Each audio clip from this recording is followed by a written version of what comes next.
नमस्कार। आज हम सुनेंगे विक्टू बाबा के कुछ नए किस्से। योगी विक्टू बाबा, जिन्हें हम बेड़ी वाले बाबा के नाम से जानते हैं, वह बहुत ही ज्ञानी,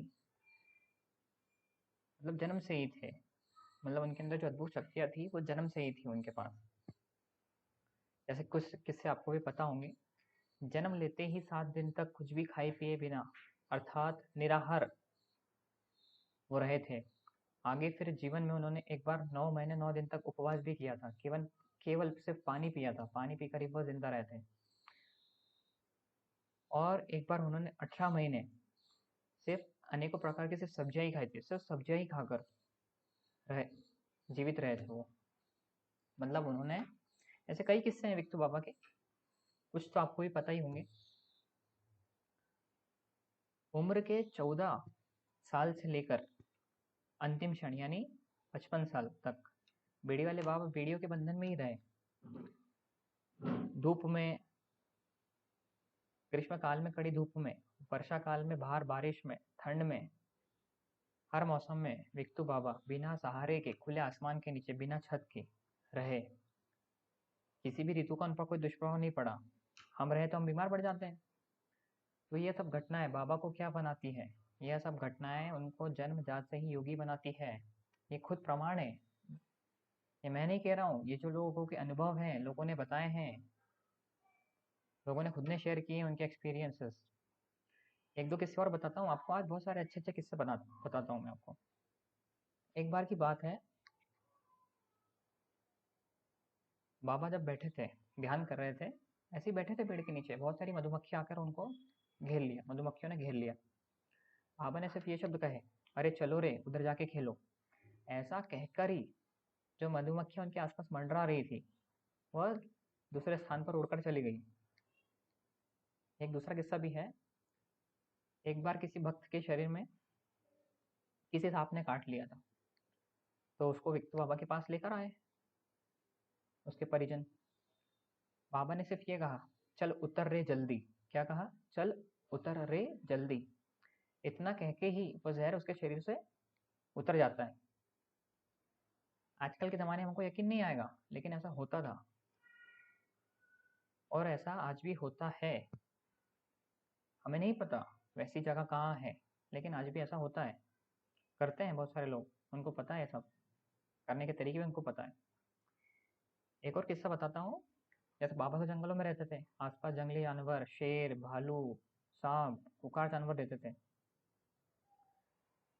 तो बाबा उनको कहते थे शांत हो जा। जैसे ही बाबा उनको बोलते थे शांत हो जा, तो शेर वगैरह जो भी इतने खुंखार जानवर रहते थे वो गाय बकरी के समान बिल्कुल नॉर्मल नॉर्मल बिहेव करने लगते थे।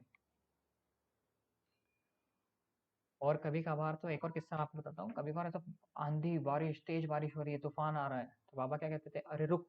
तो अरे रुक कहते ही बारिश थम जाती थी, तूफान थम जाता था। और एक दो और किस्से हैं बाबा के, बहुत अच्छे अच्छे किस्से हैं, लोगों ने बताए हैं, लोगों ने शेयर किए हैं। जब किसी को, एक दो लोगों को ऐसी भयंकर बीमारी हो जाती थी, डॉक्टर ने भी हाथ ऊंचे कर दिए, भाई हमसे तो नहीं हो पाएगा, तो बाबा के पास लेके जाते थे। बाबा बोलते थे चल चला जा, तो उसका रोग, जो भी उसको बीमारी होती थी, वो चली जाती थी, गायब हो जाती थी। ये सब सच्ची घटनाएं हैं जो बाबा के सानिध्य में जो लोग रहे हैं, ये उन्होंने बताया है, उन्हीं का एक्सपीरियंसेस है ये सब। एक समय की बात है, मैं आपको एक और किस्सा बताता हूँ। एक समय की बात है, एक व्यक्ति मानसिक व्यथा से ग्रसित था, मीन्स मेंटली थोड़ा रिटार्ड पर्सन था वो। उसका नाम, उपनाम उसका पाटिल था, उसका सरनेम पाटिल था। वो बाबा के दर्शन करने आया। जब बाबा के दर्शन करने आया तो बाबा मिर्ची भजिया खा रहे थे। तो बाबा ने उस पर एक नजर डाली और अपने हाथ का मिर्ची भजिया लेते हुए बोले, ले खा। तो मेंटली रिटार्ड पर्सन ने, जो मानसिक पीड़ा से जो ग्रस्त था व्यक्ति, उसने वो मिर्ची भजिया खाया बाबा का दिया हुआ। देखते ही देखते उसकी वर्षों की जो मानसिक बीमारी थी वो छूमंतर हो गई, तत्काल गायब हो गई। अब आजकल के हम लोग, हम तो दवाई गोली में विश्वास करते हैं, हम कैसे विश्वास करें? लेकिन ऐसा हुआ है, ऐसे किस्से हैं बहुत सारे, पुराने लोग बताते हैं। आप जाइएगा टाकल घाट, वहाँ के लोगों से किस्से पूछिए, वो अपने एक्सपीरियंसेस शेयर करेंगे आपसे। एक और किस्सा सुनाता हूँ। एक समय की बात है, वर्धा जिले के एक निवासी थे। मतलब वहाँ पे किसान रहते थे, उसकी 9 की 9 भैंसें गुम हो गई। 9 बफेलोज वर गॉट मिसिंग। उनको खोजते खोजते 1 दिन, 2 दिन, 3 दिन, 8 दिन, 1 महीना, 2 महीना लग गए, लेकिन कुछ खोज खबर नहीं हुई। वो किसान भटकते भटकते जहाँ विक्टू बाबा तपस्या कर रहे थे, टाकल घाट के जूना पानी नामक एक जंगल है वहाँ पे, तो उस समय बाबा कृष्णा नदी के घाट पर चिचघाट नाम की एक जगह है, वहाँ पे तपस्या कर रहे थे। वो किसान भी आ गया भटकता भटकता उनकी भैंसों को ढूंढता हुआ कि कहीं मेरी भैंसें मिल जाए। अब भाई जिसकी 9 की 9 भैंसें गुम हो चुकी है उसका तो नींद भी उड़ गई होगी। वो गया घूमते घूमते, तो बाबा ने उसे देखा कि भैया ये व्यक्ति एकदम से ये जंगल में क्या कर रहा है, भटक रहा है, चिंता में दिख रहा है। तो बाबा ने उसे अपने पास बुलाया, बोले किसान इधर आओ। बाबा ने उससे पूछा भाई कारण क्या है, तुम ऐसा क्यों भटक रहे हो जंगल में, आसपास कोई इंसान भी नहीं है, एकदम से अचानक पूरे जंगल में बाबा के अलावा कोई व्यक्ति दिखेगा तो बाबा तो उसे बुलाएंगे ही। मतलब क्यों, क्या कारण है, आप क्यों घूम रहे हो, व्हाट इज द रीजन। तो किसान ने बाबा को अपनी पीड़ा बताई कि बाबा ऐसी ऐसी बात है, मेरी भैंसें गुम हो चुकी है। किसान रोने लगा बाबा के सामने। तो बाबा भी समझ गए, मतलब 9 की 9 भैंसें घूमना उस समय कितनी मतलब बहुत बड़ी बात हो जाती है, 9 की 9 भैंसें घूमना। तो बाबा ने अपनी आंखें बंद करी, देवी चक्षुष देखा। कि देखा, क्या देखा बाबा ने, बाबा देखते हैं उसकी भैंसें सही सलामत है बिल्कुल भी।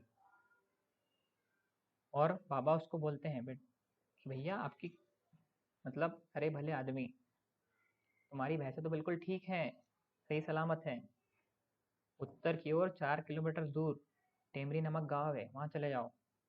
वहां पे तेरी भैंसें 9 की 9 वहीं सही सलामत है, आराम से बैठ के नाले में जुगाली कर रही है। अब मरता क्या ना करता, गया वो पीछे पीछे देखने, गांव में गया। कौन सा गांव था, टेमरी नामक गांव था उत्तर में। 4 किलोमीटर गया, वहां पे जाके देखता तो क्या सचमुच वहां भैंसे 9 की 9, टोटल 9 भैंसे आराम से नाले में पड़ी है, जुगाली कर रही है। तो वो एकदम से खुश हो गया। भाई इतने दिन की मेहनत, 2-3 महीने लग गए उसको, भैंसे नहीं मिली, और अचानक से कोई बोल दे कि आपकी भैंसे वहां है, तो आप तो सच में उस पर बिलीव करोगे। तो ऐसे ही वो बिलीव करने लगा। मतलब सोचने वाली बात भी है ना कि मतलब आपको भैंसे नहीं मिल रही, इतने दिन से टाइम हो गया है, और किसी व्यक्ति ने आपको आंखें बंद करी, आपको सही सही बता दिया कि यहाँ पे आपकी भैंसे हैं, और पास में नहीं दूर थी, 4 किलोमीटर दूर, और पर्टिकुलर जगह भी बताई कि वहां पे पर्टिकुलर नाले में 9 की 9 भैंसे जुगाली कर रही है, बैठी है। मतलब उस दिन का दिन है। तो आजीवन वो किसान बाबा का भक्त बन गया। मतलब कहीं ना कहीं बाबा में कुछ तो शक्ति थी। तो इस घटना के मारे उस किसान का मन इतना गदगद हुआ कि वो बाबा के दर्शन किए बगैर रह नहीं सका।